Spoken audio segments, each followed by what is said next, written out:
just want like to clear it out. Akala nila nagtatago ako, o umiiwas ako, o tumakas ako. 10 taon ding namalagi ang dating singer-actress na si Cristina Paner sa Barcelona, Spain. Doon na siya nakapag-asawa at nagkaroon ng supling. Ngunit sa kanyang pagbabalik, intriga agad ang sumalubong sa kanya. Dawit kasi siya sa umano'y tinatawag na plane ticket scam.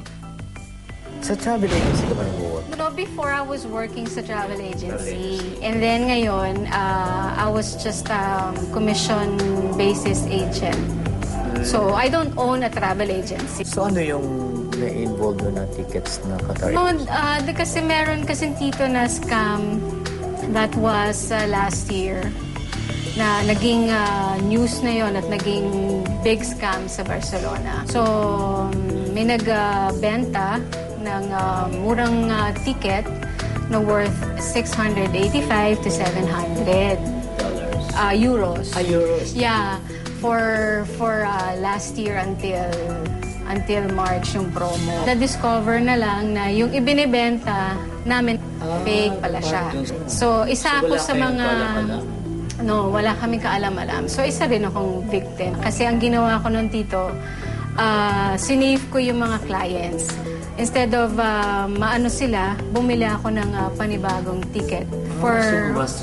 Yes. So, I bought another ticket worth double ng price ng 1.2, may 1.6, may 1.8, may business class para para lahat sila makabiyahe. I have 100 passengers na hindi nila alam na gano'n ang ginawa ko para lahat sila makabiyahe. Kilala mo yung John Santiago, chairman daw ng Ganap Guardian in Adora? Isa siya sa mga passenger for this day kasi meron pa kasing remaining na 20 clients. Aside from the 100? Aside from the 100 na nakaalis na, doon sa 20 na yun na remaining, meron na akong nabayaran, meron na akong naibalik na bayad sa mga ibang passengers.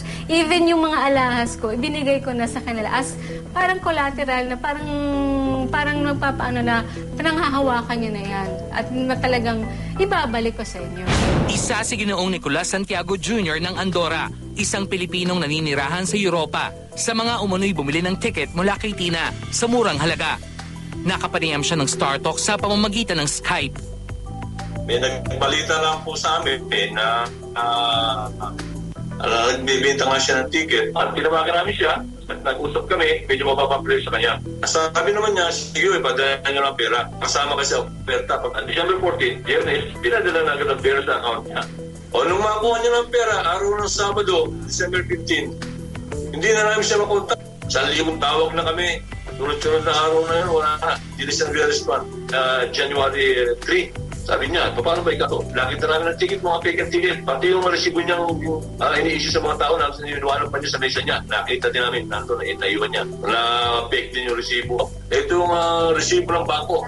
Ang resibo ng bangko na nakapangalan sa kanya. Doon nga ihulog ng miska sa bangko nito. Sa Espanya. Diit ni Tina, maging siya'y biktima rin ng scam. Pero sabihin na natin kung totoo yung sinasabi niya. Dapat bang, tama bang natipira niyo na pumunalo ka, lulukuhan ko ng maraming mga Pilipino? So I just want like to clear it out. Kasi akala kasi ng iba, lalo na ng mga passengers, akala nila nagtatago ako. O umiiwas ako o tumakas ako sa responsibility ko. In which, no. Kasi that time, I was just protecting my daughter kasi may mga ibang clients na tumatawag, nananakot, na may mga threats in which kailangan ko unahin muna yung anak ko kasi for her safety. Ayon kay Tina, marami rin daw sa mga kababayan nating biktima rin ang nakakaunawa sa kanyang sitwasyon.